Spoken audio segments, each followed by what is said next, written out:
Selamat pagi semuanya. Kita kembali lanjut ke perkuliahan kita di minggu keempat untuk ilmu data. Di sini kita melanjutkan beberapa review pendek terkait probabilitas atau probability. Di pertemuan ini, bahasan ini mengambil dari buku Grush di chapter 6 tentang probability ya. Ada beberapa hal yang akan kita bahas tentang event, kejadian yang saling terikat dan tidak terikat, dependence and independence, kemudian conditional probability, probabilitas terkondisi atau bersyarat ya. Kemudian teorema Bayes ini yang paling utama, inti dari, sebenarnya bukan inti ya, tapi konsep yang menurut saya seperti Pythagoras lah di geometri itu yang kita harus pahami. Kemudian random variables itu apa? Continuous distribution, normal distribution. Sebenarnya ada banyak distribusi lain, tapi di sini kita fokus ke normal distribution. Lalu central limit theorem, di mana dari berbagai distribusi kalau kita ambil rata-ratanya, atau dari random variable kita ambil rata-ratanya, maka kita akan menuju pada distribusi normal. Kemudian pertemuan ini kalian bisa lihat di GitHub, kalian nanti masuk. Perlu diingat juga, kalian perlu mendownload Scratch. Jadi Scratch ini adalah library yang akan kita gunakan di notebook yang akan kita jalankan di VS Code. Jadi ketika kalian mendownload notebooknya juga, jangan lupa download Scratch-nya, taruh di folder yang sama. Maksudnya folder yang sama itu notebooknya ada di luar folder Scratch. Karena nanti notebook ini harus mengakses folder Scratch ini dan fungsi yang ada di dalamnya. Baik, kita mulai. Oke, cukup. Oke, kayak sepertinya cukup fontnya. Ya mungkin dari kalian, mungkin saya mengingatkan, yang minggu lalu saya lupa mengingatkan, jangan lupa di set di sini base ya.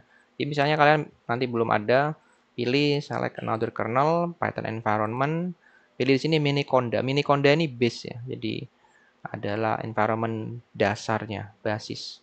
Bukan basis ya, base ya. Jadi environment yang kalian miliki tanpa kalian membuat environment. Tanpa kalian perlu harus membuatnya. Secara manual itu sudah ada bawaan defaultnya dari Python. Dari Miniconda, maaf. Nah, dalam Miniconda itu ada Python.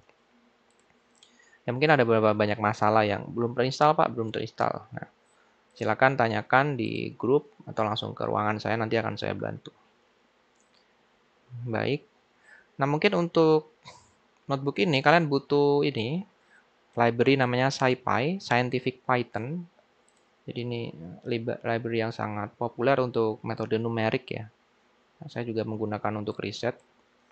Nah, misalnya mungkin kalian akan menginstal ini. Tabulate sudah kalian install di minggu sebelumnya. Kalau yang belum silahkan install lagi, tinggal masuk view, lalu terminal, cek di sini terminalnya sudah masuk base, baru kemudian ketik pip install SciPy spasi tabulate. Jadi maksudnya spasi ini apa? Kalian bisa langsung satu kali jalan install dua library, dua modul ya, SciPy dan tabulate. Oke, itu contohnya. Ya, ini juga di sini ada dua perintah tambahan untuk auto reload. Misalnya kalian, Pak, saya mau ubah-ubah, silakan. Saya mau mengubah-ubah scratch-nya. Oh, mungkin di sini nggak menggunakan scratch ya, tapi ini untuk yang penggunaan scratch. Oke, berarti ini saya hapus saja, ini nggak terpakai karena kecuali saya memanggil scratch terus mungkin ada perubahan baru ini kepakai. Ini untuk plotting saya running dulu.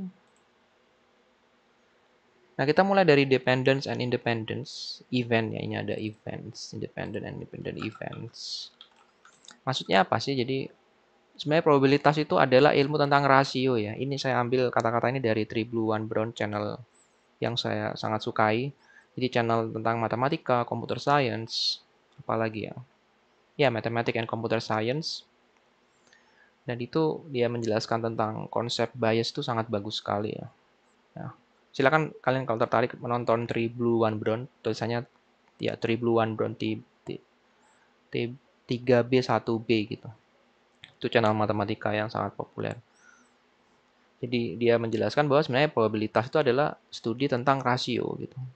Rasio apa? Rasio tentang kejadian. Jadi ketika berbicara tentang kejadian itu sudah menerapkan probabilitas ke dalam suatu aspek, misalnya kejadian apa gitu. Jadi sudah diterapkan dalam sains. Tapi kalau misalnya kita berbicara probabilitas secara abstrak, secara umum, yaitu dia hanyalah bagaimana cara kita memanipulasi rasio-rasio ini. Dan juga mungkin ada konsep yang populer, 0 itu peristiwa itu tidak terjadi, 1 itu peristiwa itu terjadi. Ya, di antaranya itu adalah probabilitasnya. Itu intronya, tapi di sini kita langsung skip ke event atau peristiwa atau kejadian yang bersifat dependence, terikat atau tidak bergantung atau tidak bergantung satu sama lain. Nah, misalnya kita punya dua event, E dan F. Jadi dua event itu dikatakan dependent, saling bergantung jika apabila kita mengetahui event E, peristiwa E atau kejadian E itu, kalau kita tahu ya kejadian E itu sesuatu tentang kejadian E itu kita tahu, itu memberikan informasi bagaimana kejadian F itu akan terjadi gitu. Misalnya kejadian E terjadi, kemungkinan terjadinya 0,6. Jadi misalnya dari 10 kali percobaan, 6 kali event E-nya terjadi. Nah, kalau kita tahu gimana event E itu terjadi, kita bisa memprediksi F. Bukan, kita dapat informasi untuk mengetahui apakah event peristiwa F itu terjadi, berapa probabilitasnya, bukan terjadi atau enggak gitu. Probabilitasnya berapa dia terjadi. Atau sebaliknya. Jadi enggak E dan F tapi enggak dari E ke F tapi F dari E juga. Jadi tahu F kita bisa tahu tentang E. Jadi saling tergantung ya. Nah, kalau nggak tergantung maka ini terjadi, kita tahu ini berapa, itu tidak akan pengaruhi hasil dari si kejadian dari F. Jadi saling terpisah gitu. Dua kejadian ini tidak saling beririsan. Jadi kalau kalian pernah belajar himpunan tidak saling beririsan. Tapi kalau beririsan itu dia ada satu daerah di mana dia saling mempengaruhi. Sebenarnya konsep ini bisa diformulasikan lebih abstrak ya, tapi kita pahami saja ada dua konsep kejadian saling tergantung, saling bergantung dan saling tidak bergantung atau terpisah. Nah, itu secara definisi konsep. Nah, ini secara definisi matematika. Jadi dua kejadian itu dikatakan independen kalau probability that they both happen, jadi kebolehjadian atau probability dua peristiwa itu terjadi adalah perkalian masing-masing dua event itu terjadi. Jadi PE dikali PF. Nah, contohnya seperti apa? Seperti flipping coin dua kali ya. Jadi flipping coin pertama itu tidak akan pengaruhi flipping coin kedua gitu. Apapun hasilnya. Misalnya flipping coin pertama kepala sama ekor, apapun hasilnya flipping coin kedua nggak mungkin misalnya saya dapat kepala maka flipping coin kedua itu lempar koin yang kedua itu kepala juga gitu. Enggak. Jadi kita saling independen dua-duanya itu. Jadi akhirnya kalau ingin tahu berapa sih kebolehjadian atau probability dari flipping koin berturut-turut dua kali adalah 1,5 dikali setengah seperempat untuk setiap kepala-kepala, kepala ekor, pakai tail and head ya. Kepala ekor, kepala-kepala, kepala ekor, ekor kepala sama ekor-ekor gitu. Jadi ada 4 kemungkinan. Nah, setiap kemungkinannya itu 1, terus dibagi 4, makanya seperempat. Atau dari setengah dikali setengah gitu. Ya, kalian mungkin sudah pernah belajar konsep tentang independence, tapi mungkin di sini saya ulang lagi. Ini dijelaskan lebih rinci di bukunya Grus ya. Di sini saya hanya skip. Silakan kalian cari lebih dalam lagi. Jadi waktu presentasi silakan jelaskan lebih lanjut. Tapi intinya pahami dulu konsepnya, intisarinya jelaskan dalam 10 slide atau lebih dikit ya. Jadi silakan pakai banyak, cuma jangan sampai lebih dari 10 menit gitu. Jadi misalnya banyak transisi, setiap slide itu gambar boleh. Jangan kecil-kecil, bikin ukuran yang besar. Gitu. Menurut saya 10 slide itu udah cukup sih. Oke, balik lagi ke materinya. Berikutnya adalah conditional probability. Jadi Kalau kita punya dua kejadian itu saling bergantung, maka dia dependent.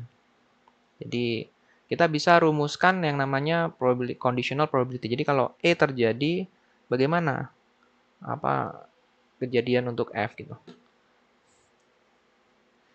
Karena secara umum dua kejadian itu kan nggak harus selalu independen. Jadi sini tulis if two event E and F are not necessarily independent, and if the probability of F is not zero, then one can define. Jadi ini didefinisikan. We can define, ini nggak ada D-nya. We can define the probability of E conditional on F. Jadi pakai garis vertikal gini ya. Kalau yang tadi independent, jadi dua-duanya terjadi itu dikalikan.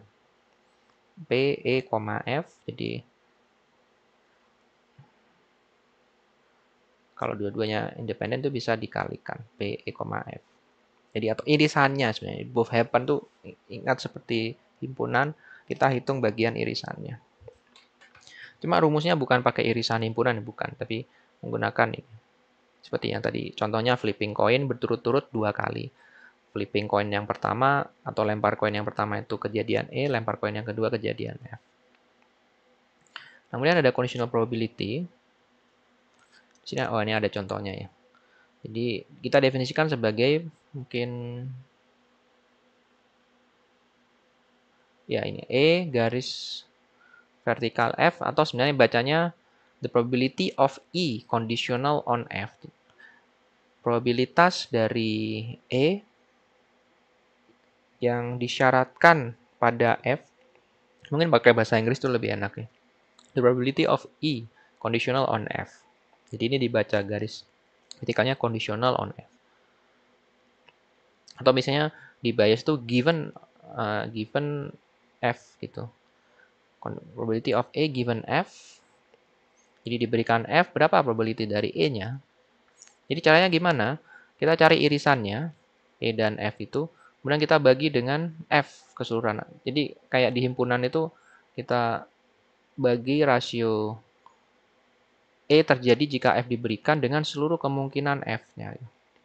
Ingat, F itu tidak boleh 0 ya, karena kalau 0 ini, ya sudah, kita nggak akan dapat conditional probability. Atau misalnya F tidak pernah terjadi gitu kan. F0 itu kan artinya F tidak pernah terjadi. Jadi kalau F tidak pernah terjadi kan gimana dengan E infinite ya.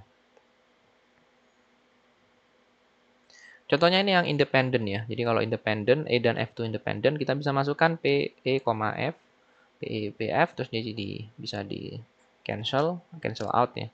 Dengan tinggal E. Jadi independen, apapun F, probabilitasnya dari P, conditional on F ya selalu PE gitu. Jadi nggak bergantung dengan F.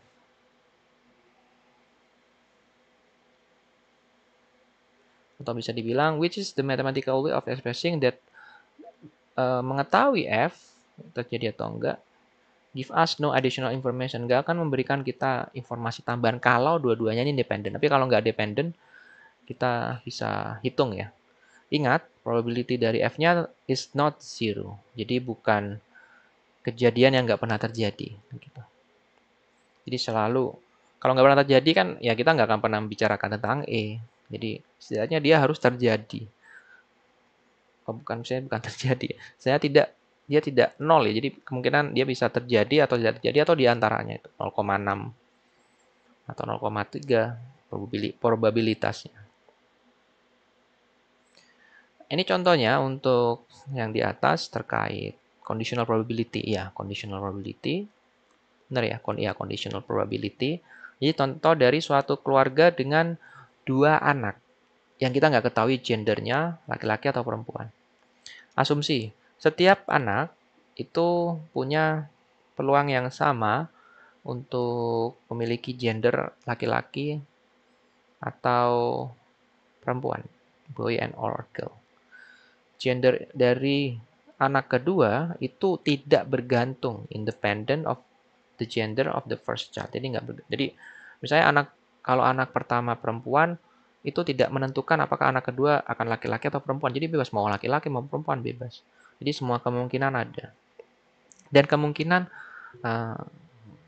keluarga itu memiliki anak laki-laki atau perempuan tuh sama 50-50. Bisa jadi mungkin ada yang punya DNA-nya mungkin cenderung cewek itu ada. Tapi di kasus ini kita simplifikasi semuanya memiliki peluang yang sama untuk lahir.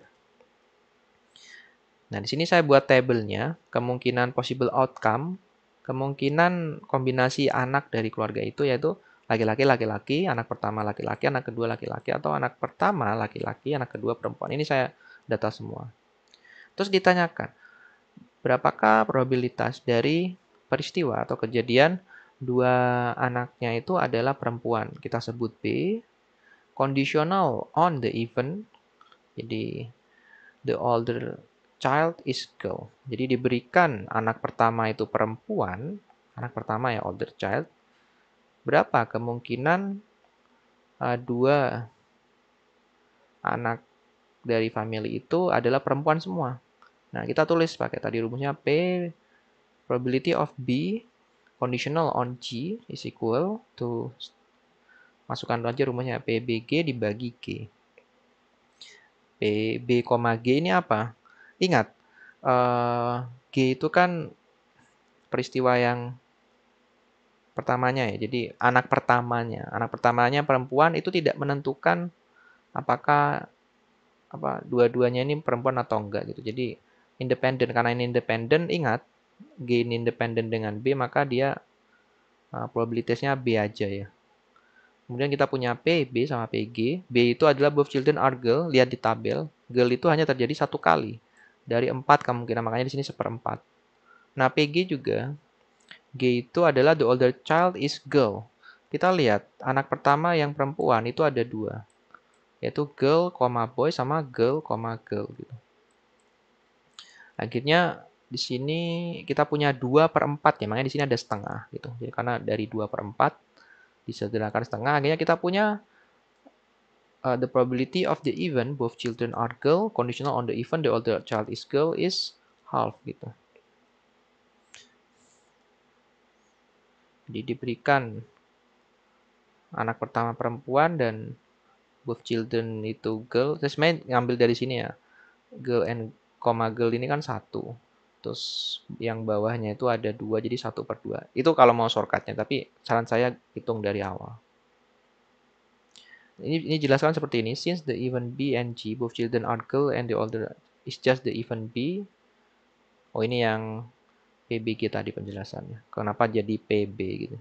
Once you know the both children are girl, it's necessary true that the other child is girl. Jadi, ini penjelasan hasilnya ya. Ketika kita tahu bahwa dua anak dari keluarga itu perempuan semua, maka perlu, is necessarily true, maka itu perlu bahwa anak yang pertama itu ya harus perempuan. Ini kalau penjelasannya tadi. Terus yang berikutnya, what is the probability of the event both children are girl? Conditional on the event at least one of the children is a girl. At least ya. Jadi setidaknya ada 1 atau 2. Itu kita sebut eventnya L. Tulis lagi P, B, conditional on L. Probability of B conditional on L. Maka ini kayaknya ada yang salah saya nulis ini. Sebentar.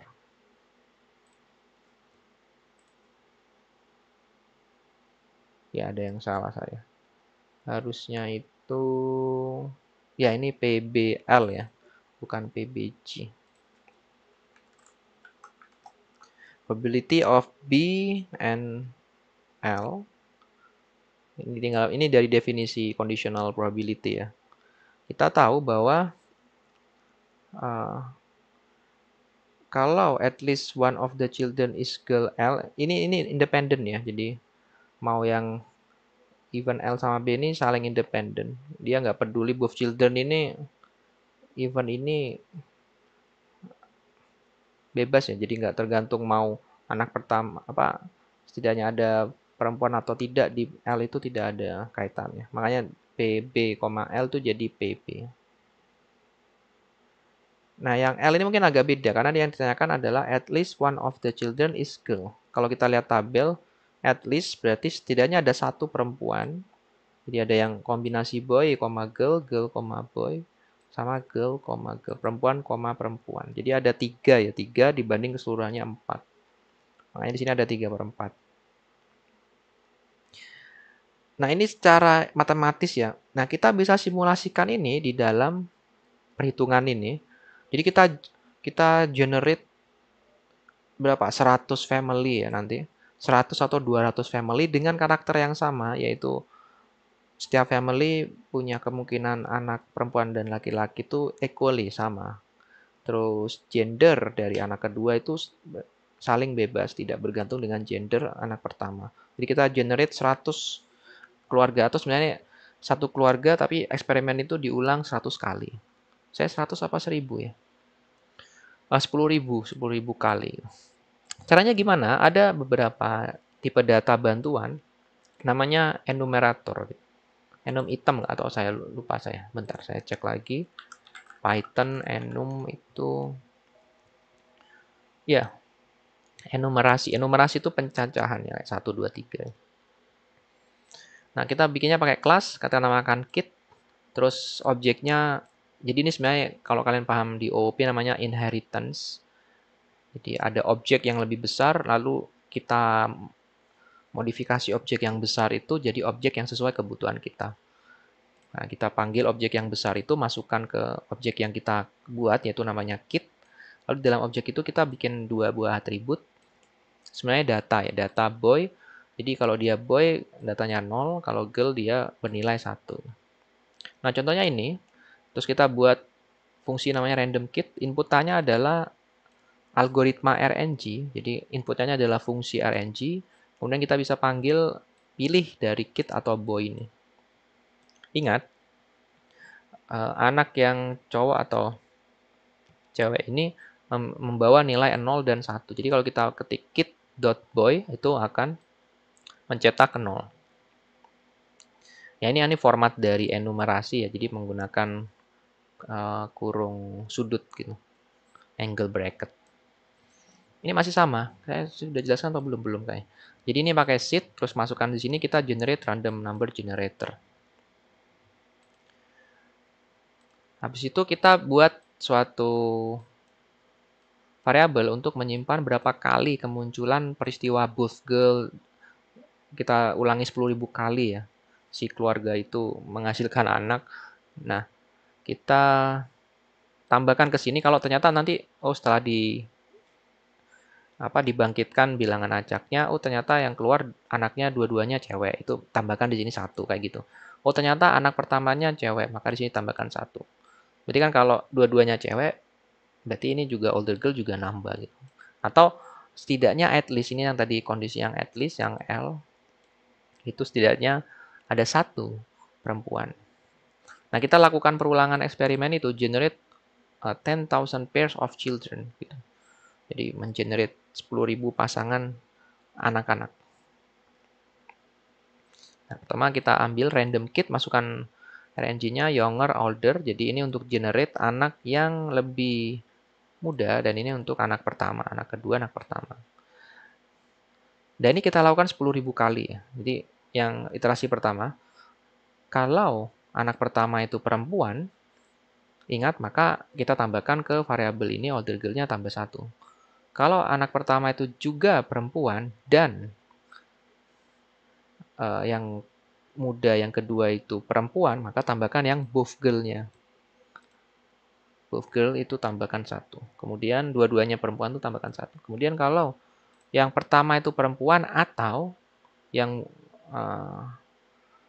kedua itu perempuan, ini adalah kondisi yang L, maka tambahkan either girl-nya 1. Nah, saya jalankan ini, baris ini, terus kalau saya cetak, maaf error ya, bentar.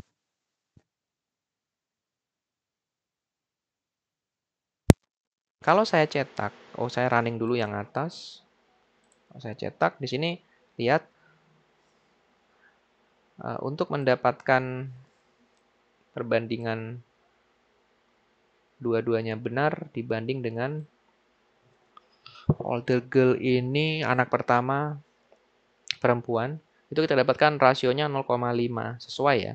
Jadi mendekati setengah sama yang 0,33 itu mendekati 1,3. Jadi ini kalau makin besar, iterasinya misalnya 1 juta, kuat nggak ya? Ini ya tergantung komputernya sih. Ya, agak lama 1 juta. Sebenarnya bisa dipercepat menggunakan apa list ya.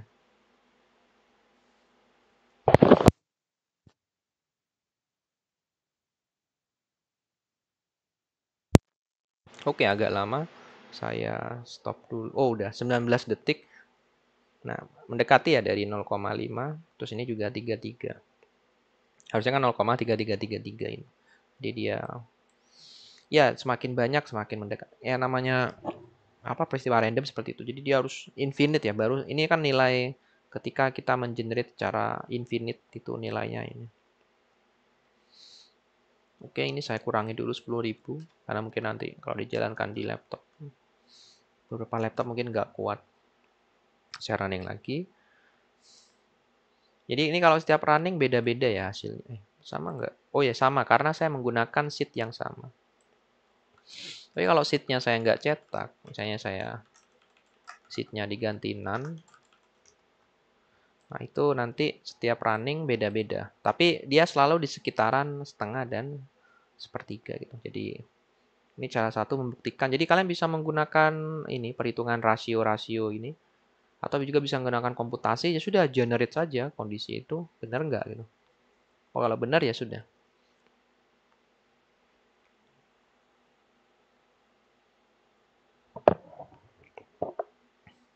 Nah, berikutnya yang saya akan bahas adalah Bayes theorem.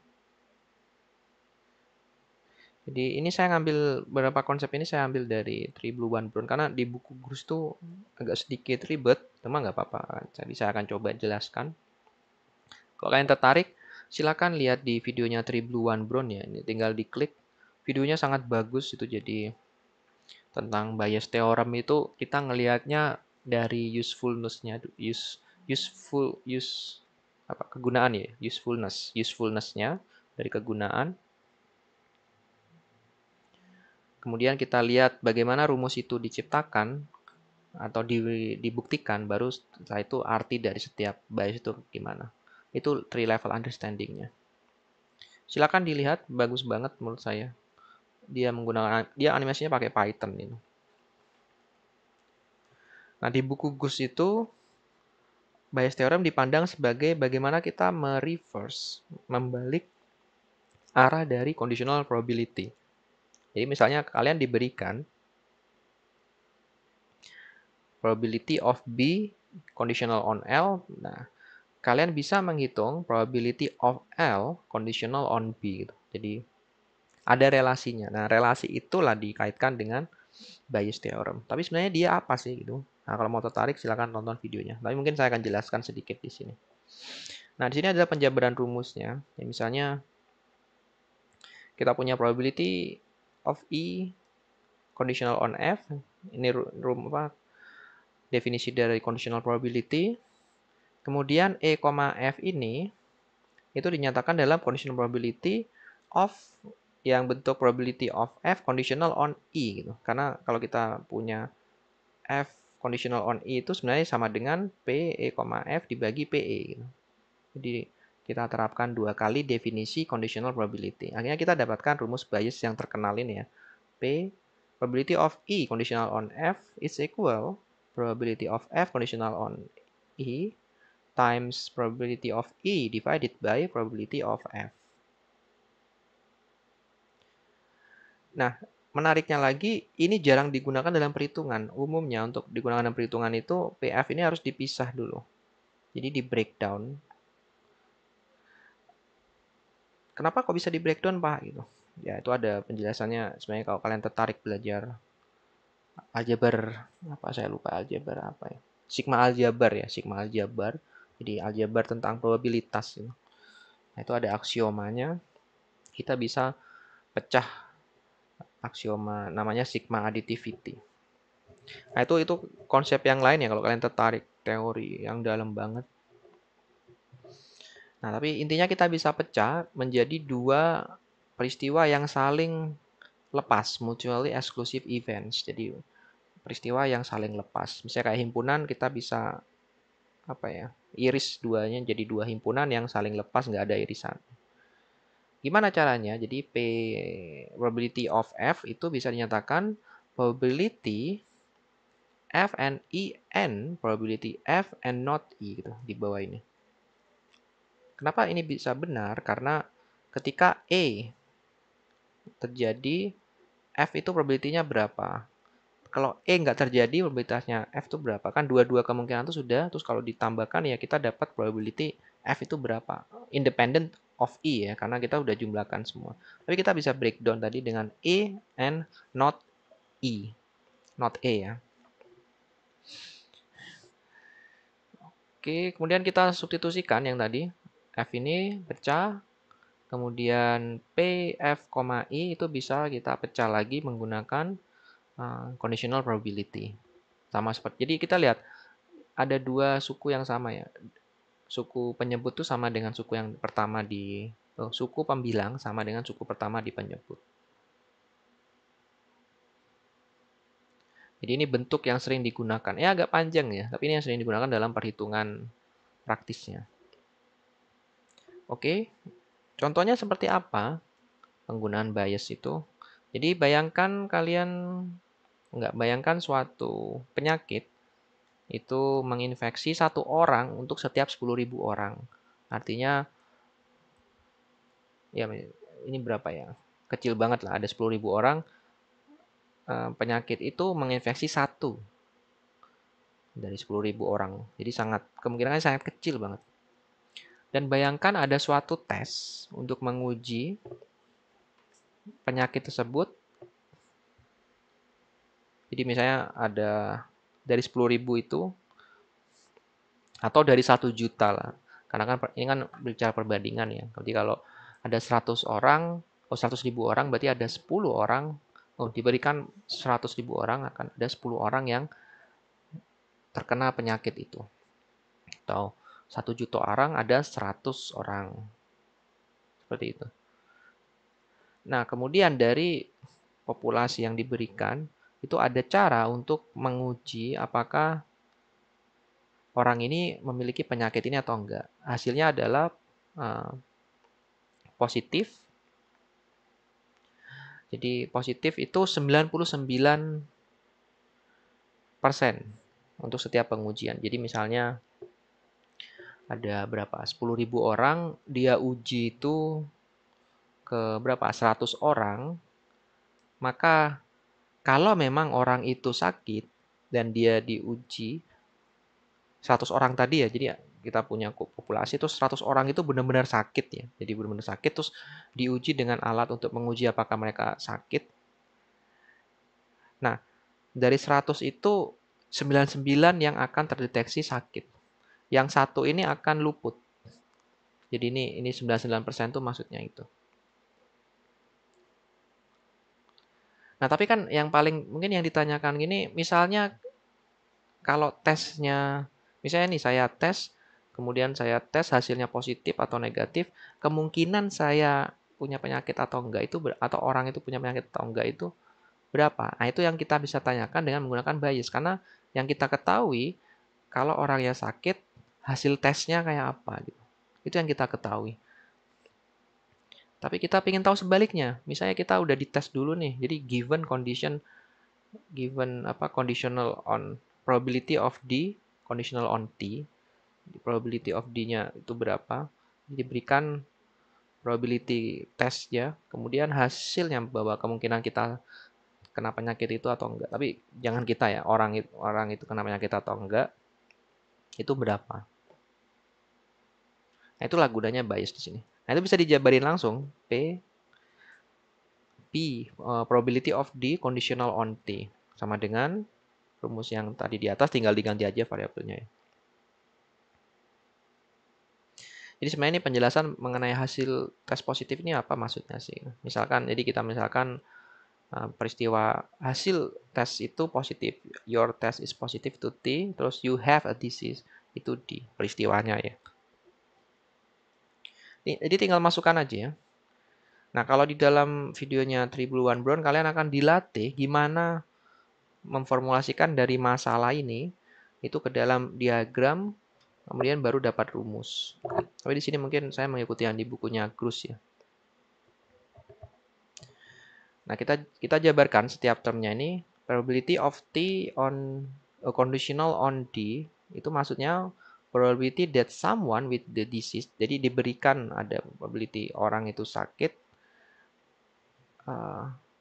dan dilakukan tes positif, dan kemudian probability dilakukan tes positif dan dia positif itu 99%.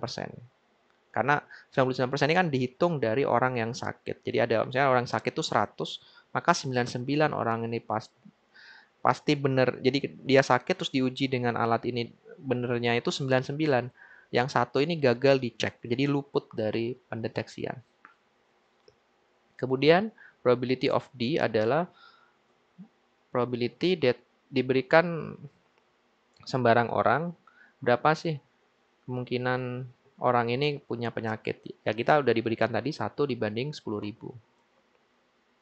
Kemudian probability that someone without the disease test positif. Jadi di luar yang 99 tadi. Yaitu yang 1. Jadi kalau saya tes ke 100 orang, maka misalnya 100 orang ini nggak punya penyakit ya. Karena kemampuan alat akurasinya di 99% untuk akurasi tes positif, maka yang 1% kan untuk yang negatif. Berarti untuk mendeteksi orang yang nggak kena penyakit yang negatif itu 1% kemampuannya. Dari 100, dia hanya bisa deteksi 1. 99 ini terdeteksi positif gitu. Ini kebalik ya saya. The probability that someone with the disease test positive. Ya, 100 dikurangi 99. Jadi kita punya 100 orang yang tidak terkena penyakit. Jadi sebenarnya dia nggak ada penyakit, cuma dia dites 100 orang itu. Dengan alat ini, itu dia dapatkan, kita dapatkan satu benar-benar dia tidak sakit. Tapi yang sisanya itu dia sakit. Atau salah ya, hasilnya itu dia sebenarnya mereka nggak sakit, tapi karena kemampuan tesnya untuk mendeteksi yang tidak sakit itu 1%, maka 99 ini dianggap seperti sakit. Sebenarnya mereka enggak. Nah, untuk yang P, probability dari negasi D, probability that any given person doesn't have disease, ya tinggal dikurangi. Jadi, kemungkinan orang yang tidak terkena penyakit itu adalah 9.999 dibagi 10.000. Atau 0,999. Ya, masukkan semua angkanya kita dapatkan probability. Misalnya dilakukan tes dan dia punya penyakit atau enggak, itu kecil banget ya, 1%. Jadi misalnya ada 10.000, ya kecil ada sekitar nggak sampai 1 ya, sebentar. Benar nih. Saya salah. Jadi ini kan 0,0098. Ini 1% 100 ya. Ada 100 orang itu nggak sampai 1 orang itu dari 100 itu nggak sampai 1 orang pun itu terdeteksi penyakit. Jadi sangat kecil sekali.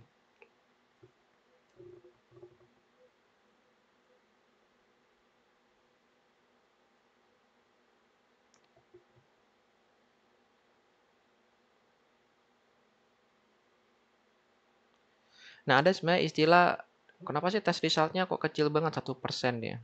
Harusnya kan dia kayak akurasinya itu lebih tinggi. Nah, itu sebenarnya ada namanya konsep Faradaysian paradox. Jadi yang kita sebut akurasi itu tidak sama dengan konsep prediksi gitu. Nah, kalian bisa tonton ini di videonya Tribulan Brown. Memang konsep ini saya nggak bisa jelaskan dalam satu pertemuan ini. Nah, tapi yang saya mau sampaikan, kalian bisa hitung, ini tuh lebih mudah dengan namanya konsep odd gitu. Nah, ini adalah ringkasan tapi menggunakan odd ya. Odd itu misalnya tadi dari 10.000 orang, 1 orang itu terkena penyakit, itu kalau dinyatakan dalam odd, kan odd itu apa? Perbandingan ya kayaknya. Saya nggak tahu bahasa Indonesianya. Nah, itu kalau 1 dibanding 10.000, maka kalau nyatakan dalam off 1 dibanding 10.000 dikurangi 1 tadi. Jadi 1 dibanding 9.999. Nah, itu sebenarnya saya sudah, kalau kalian ikutin video dari Tribuan Brown itu saya sudah coba yang untuk pakai dua cara ya, misalnya pakai yang bias yang probability sama bias yang odd itu sama. Jadi bentar. Nah, ini 0,98 juga. Jadi lebih cepat caranya. Dapatnya 99 per, ini odd-nya 99 per 9.999. Maka untuk dapatan probability-nya kita jumlahkan total ini sebagai penyebutnya, terus dibagi dengan itu. 99 dibagi total pembilang dan penyebut. Ya, yang sini saya bagian ini mungkin saya skip ya, karena mungkin agak terlalu susah bagi kalian. Tapi kalau misalnya, Pak, saya ingin tahu gitu, saya bisa jelaskan langsung ke kalian gitu.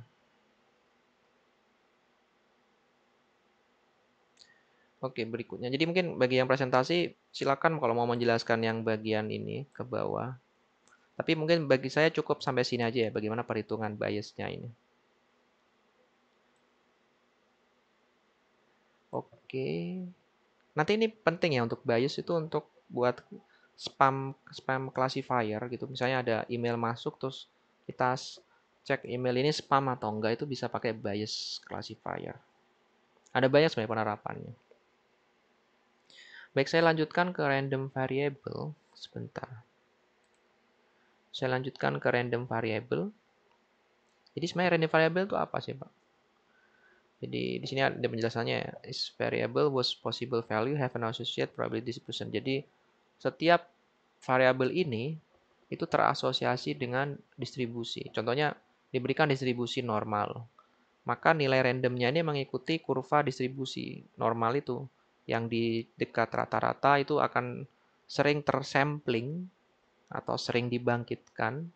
Tapi yang bagian ujung ekor kanan atau kirinya itu akan sangat kemungkinan untuk tersampelnya itu kecil.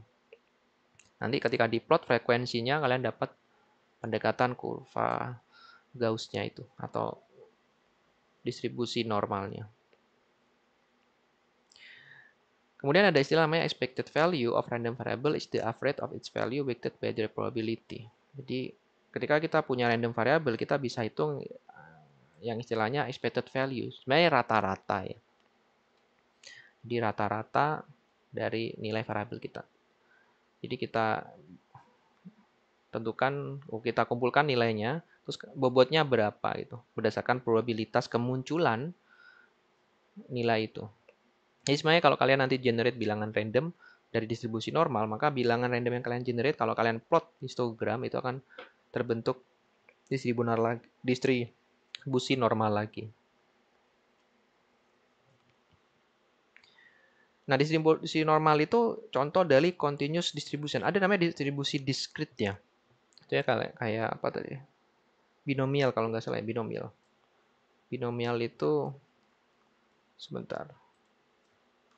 Ya, binomial distribution itu discrete kalau nggak salah. Seingat saya.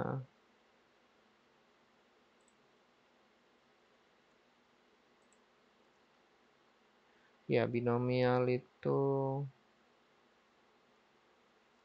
discrete probability, ya benar, discrete probability. Jadi discrete artinya apa? Kemungkinan nilainya itu nilai-nilai yang discrete ya, 1, 2, 3, 4, 5, 6, 7, 8, 9 gitu. Tapi kalau continuous sepanjang nilainya itu ada sepanjang bilangan real. Makanya disebut continuous distribution. Nah, di sini kita pakai dua distribusi, uniform dan normal. Uniform artinya apa? Sepanjang 0 sampai 1 itu 1 nilai probability density function-nya, tapi di luar itu dia 0. Nah, itu bisa didefinisikan seperti ini ya. Jadi masukkan nilai X, kalau X di antara 0 dan 1, satunya eksklusif, 0-nya inklusif, artinya inklusif itu ikut, satunya nggak ikut, maka dia kita kasih nilai 1, di luar itu dia 0. CDF itu apa? Cumulative Density Function. Jadi kita jumlahkan untuk setiap X kurang dari batas yang kita tentukan, yaitu di sini berapa batas yang kita. Biasanya notasinya P buka kurung X kurang dari sama dengan batas yang mau kita tentukan. Sebenarnya tinggal jumlahkan aja ya. Jadi jumlahkan probability density dari titik paling kiri sampai titik yang kita berikan sebagai X di sini. Ini hanya review bentar ya, jadi mungkin yang sudah tahu bisa di skip. Nah ini contoh plotnya uniform CDF. Di pertamanya dia 0 jelas, terus nambah sampai akhirnya total 1. Kumulatif, jadi dijumlahkan ya density functionnya. Biasanya diintegralkan kalau tidak salah diintegralkan, bentar. CDF function itu, ya CDF function itu cumulative distribution function yang merupakan integral, bukan integral, ya integral dari fungsi fungsi density function dari minus hingga sampai batas atasnya tuh X. Oh mungkin saya tulis di bawah sini ya, mungkin supaya mungkin. Nah biasanya notasinya kumulatif distribution itu F besar ya. Lalu kita integralkan dari minus hingga sampai X F T dt.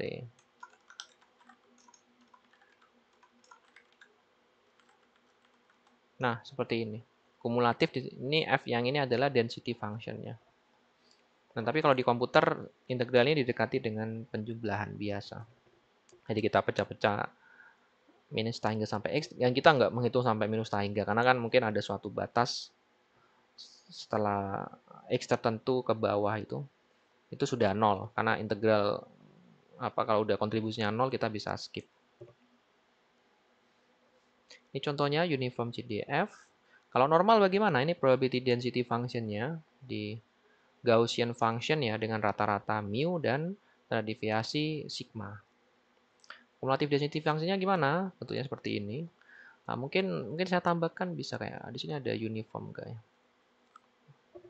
Uniform ya mungkin saya akan tambahkan sebentar ya. Uniform distribution biar konsisten ya. Dia juga punya rumus. Jadi PDF-nya itu, oh ya, jadi saya gunakan yang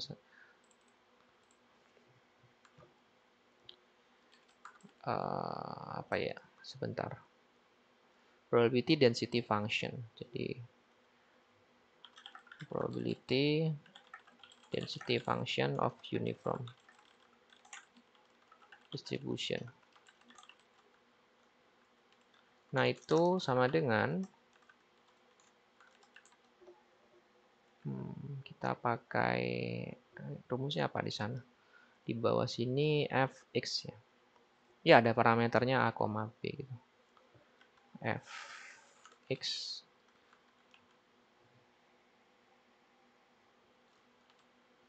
kemudian sama dengan buka kurung ya, left terus right, bikin align. Ya ini sebenarnya nggak penting ya, kalau yang tertarik belajar LaTeX itu silakan dicari lagi. Fraction 1 divided by b minus a. Di luar ini dia 0. For x in a, b. Terus ini 0 otherwise.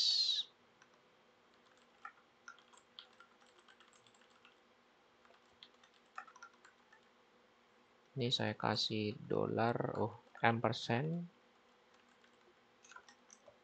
supaya lurus ya. Nah, sebenarnya mungkin yang ini misalnya harusnya di sini juga ada supaya lurus. Nah, seperti ini.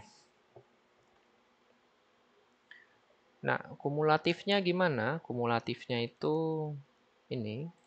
Di saya copy. Oke, saya tulis lagi ya fx sama dengan left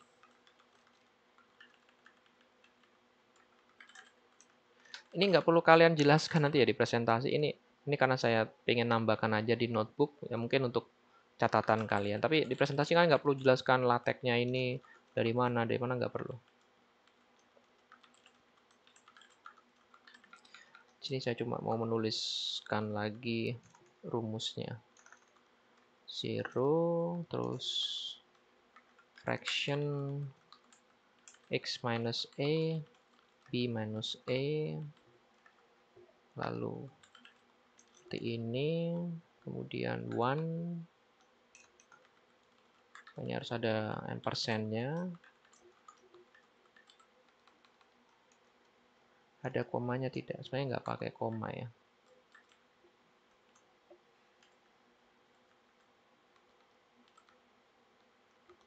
Persen lagi, buat ini x, oh ini kasih tambahan lagi, for x less than a, dan yang sini for x in a, b, lalu yang terakhir text for x greater than b. Nah, seperti ini. Nah, kemudian kalau kita bandingkan lagi, inverse-nya itu, ya itu agak susah sih. Sebenarnya ada 3 ya tadi rumusnya. Ada inverse of cumulative. Ada nggak? Oh, ini ada. Inverse-nya itu menggunakan AP. Oke. Ya, ada rumusnya juga. Jadi kenapa sih Pak kita butuh inverse? Kadang di suatu kasus, kita tuh diberikan probability-nya, suruh ngitung nilai X-nya. Nanti akan saya tunjukkan ya. Ada nggak mungkin di pertemuan berikutnya tentang hypothesis and inference. Nah, itu diberikan probability, suruh hitung nilai X-nya. A plus B times B minus A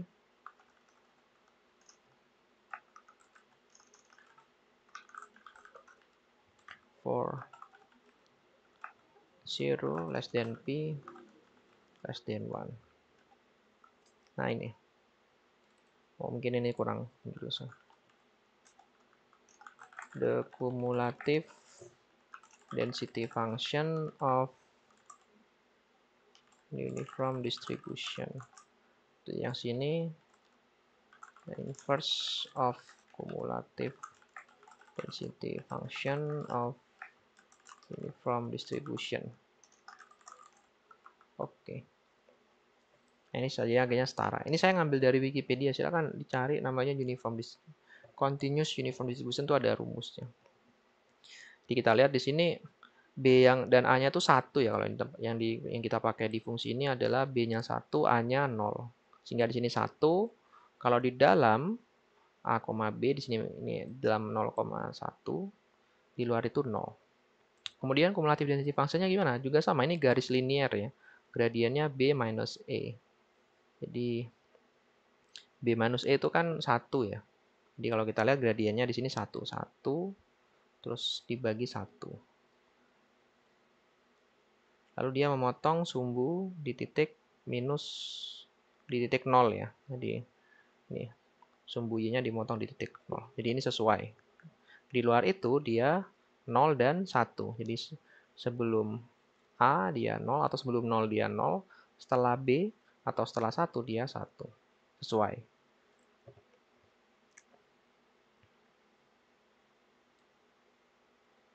Ya mungkin silakan kalau mau mencoba gimana kalau ngeplot inverse ininya Pak itu. Nanti akan saya contohkan yang normal ya, yang tertarik plot yang uniform silakan.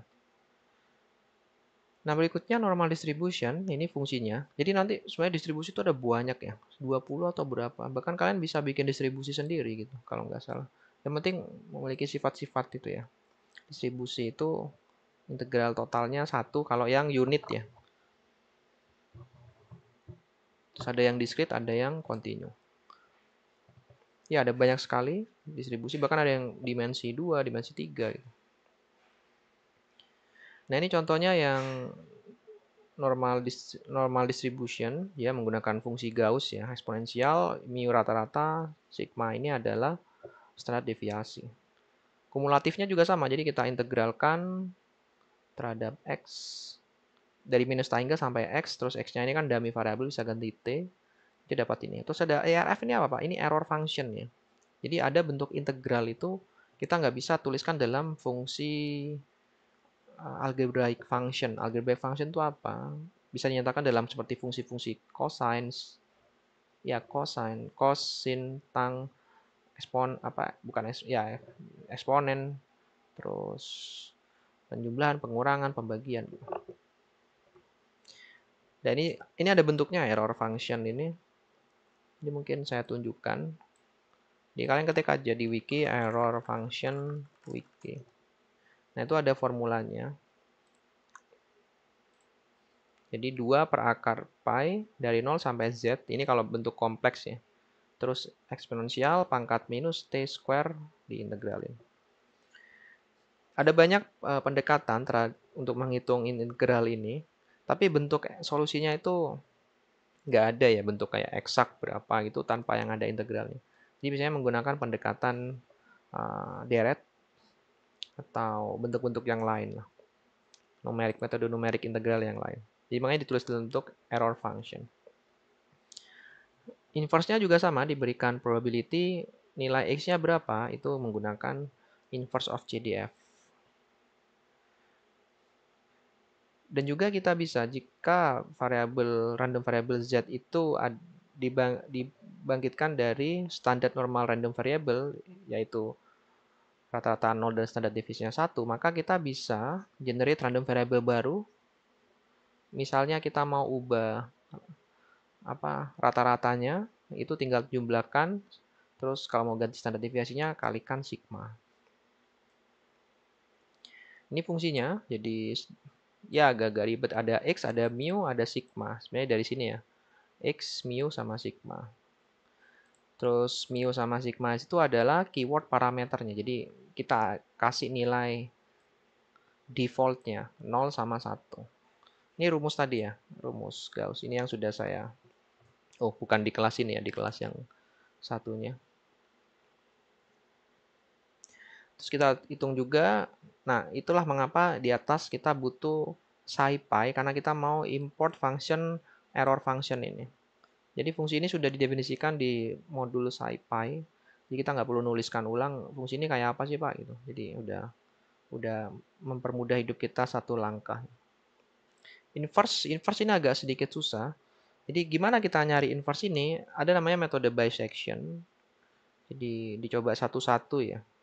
Nilai Z yang mungkin sampai kita dapatkan nilai Z-nya itu. Nah, mungkin ini akan saya skip. Kita lebih fokus ke ini. Kita juga bisa menggunakan yang SciPy. Jadi ada namanya error function inverse gitu. Jadi tinggal masukkan, hitung, kita dapat X-nya. Nilai X di probability titik itu. Jadi nanti mungkin skip aja yang bagian jelasin ini. Karena ini sebenarnya metode bisection. Mungkin ada yang binary search ya. Binary search. Kalau yang tertarik silakan pelajari. Atau mungkin bisa tanya saya. Saya ada di ruangan SI sampai jam 5. Nah berikutnya plotting. Jadi saya mau plot inverse normal distribution dulu. Untuk berbagai nilai ya. Jadi mungkin saya nggak lihat codingnya, langsung ke sini aja. Jadi ada 4 normal distribution function. Yang pertama ini yang biru adalah unit, bentuk yang standar ya, rata-ratanya 0 dan deviasinya 1. Lalu yang kedua yang oranye, putus-putus, standar deviasinya 2, jadi agak lebih spread, lebih melebar. Kemudian sama seperti yang pertama, tapi standar deviasinya lebih kecil, akhirnya mengerucut dia. Lalu yang keempat, standar deviasinya tetap sama, cuma rata-ratanya geser ke kiri, yaitu min 1.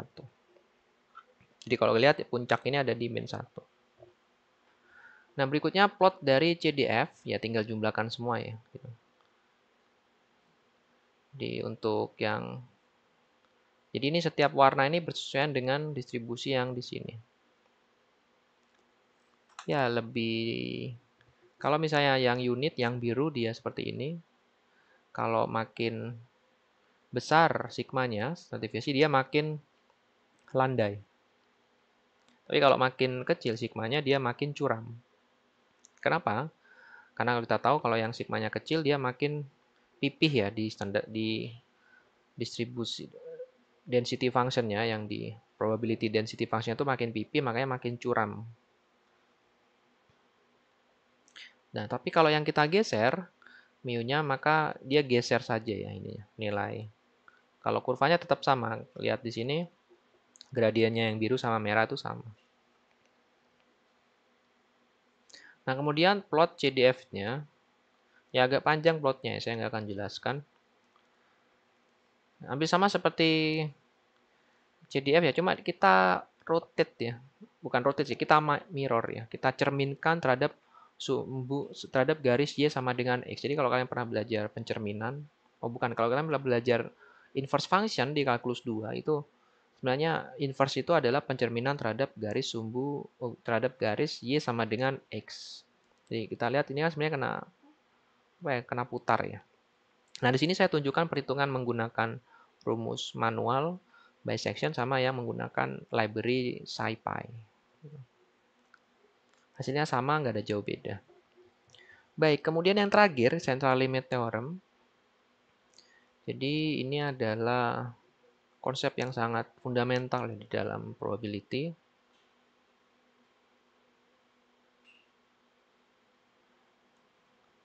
Jadi suatu variabel random yang didefinisikan sebagai rata-rata dari suatu nilai random variabel lain yang saling bebas, independen, dan identik ya. Jadi kalian tidak mengenerate bilangan random yang lain dari distribusi yang lain. Atau ternyata kalian generate satu, ternyata generate yang ini dikumpulin jadi satu. Jadi tiap satu-satu itu identik dari distribusi ini, dan ukurannya itu karena kalian bisa generate satu, generate kedua, generate ketiga, terus generasi yang bilangan yang di generate 2 dan 3 ini bisa kalian kumpulin jadi satu bilangan baru, maka itu tidak identical. Jadi satu-satu identik dari distribusi normal yang sama, dari distribusi yang sama, dan dia independen. Jadi saya generate satu ini tidak mempengaruhi hasil dari generate yang kedua. Nah, kalau kalian hitung nilai rata-ratanya, maka random variable baru itu akan mendekati random variable dari normally distributed. Jadi apapun random ininya ya, distribusi random yang awal, tapi kalau kita hitung rata-ratanya, kita akan menuju pada normal distributed. Contohnya di sini menggunakan binomial Bernoulli trial. Jadi ada suatu probability, pilih probability misalnya 0,3. Terus kalau kita generate uniform, kalau bilangan yang kita generate di bawah P, maka keluar 1. Tapi kalau di atas P, maka keluar 0. Jadi switch gitu ya, berdasarkan probability yang kita tentukan. Misalnya 0,8, terus kita generate pakai random, dia di bawah 0,8, maka keluarnya 1. Kalau di atas 0,8, dia 0.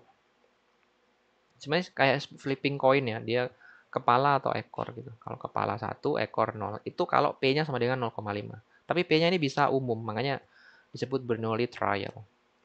Nah, kita lakukan eksperimen itu sampai berapa kali ya di sini? Bernoulli trial itu dengan RNG berbeda sampai N kali ya. Nah, habis itu dilihat histogramnya. Kalau kita hitung sumbu ini, di sini ada sebentar. Kalau kita ambil rata-ratanya ya, di sini ada nggak rata-rata? Sebentar, ini bar, ini rata-ratanya. Ini kan V dibagi number underscore points. Ini kan seperti ngitung rata-rata ya. V di sini adalah dari value histogramnya, terus dibagi, kita dapat rata-rata, maka dia akan identik dengan distribusi normal. Nah, mu-nya diambil dari, ingat, binomial distribution itu P kali N, dari P-nya berapa dari Bernoulli ya. Dia binomial, kan Bernoulli kalau dibanyakin kita jadi binomial. Terus sigmanya dari rumus ini ya, N kali P kali 1 min P. Dan ini jadi inputan untuk mengenerate probability density function, rumus fungsi Gauss-nya itu. Nah, kalau kita buat di sini, kita lihat ternyata binomial distribution itu kalau kita jumlahkan terus kita bagi dengan jumlah data yang kita bangkitkan, kita dapat distribusi norm. Ya, sebenarnya keren sih. Kalau kalian bisa coba yang uniform, kalian bisa coba yang distribusi yang lain, nanti akan menuju ke distribusi normal kalau kalian ambil rata-ratanya. Makanya central limit theorem. Itu menarik banget ya yang tertarik belajar ini. Oke. Berikutnya sebentar saya cek lagi. Oke, sepertinya ini yang terakhir ya. Gak ada lagi, coba saya cek. Ya, Bayes continuous ya, ini yang terakhir. Jadi ini yang bagian terakhir. Oke, jadi ini bagian yang terakhir. Jadi silakan dipelajari lagi ya. Kalau ada pertanyaan silakan tanya di kolom komentar atau tanya ke WhatsApp, ke grup data science yang di grup kelas ya. Atau tanya ke ruangan saya ada sampai jam 5. Lalu untuk minggu depan presentasinya itu, karena minggu depan tuh kalian masuk 2 kali ya. Ini Kamis dan Jumat gitu. Jadi siapkan untuk materi ini dan materi yang Jumatnya. Jadi ini untuk Jumat ya, yang week 4 ini.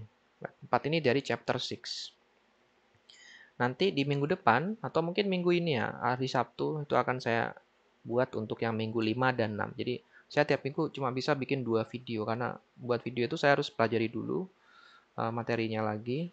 Kemudian saya perbaiki, mungkin yang perlu saya perbaiki, baru saya rekaman lagi dan upload. Baik, itu saja dari saya. Terima kasih udah menonton video ini. Harapannya kalian mengerti ya. Kalau nggak mengerti silahkan tanya. Jadi jangan malu, jangan sungkan. Tanya saja. Itu hak kalian sebagai mahasiswa untuk bertanya. Baik, itu saja. Kita akan lanjutkan pada minggu berikutnya.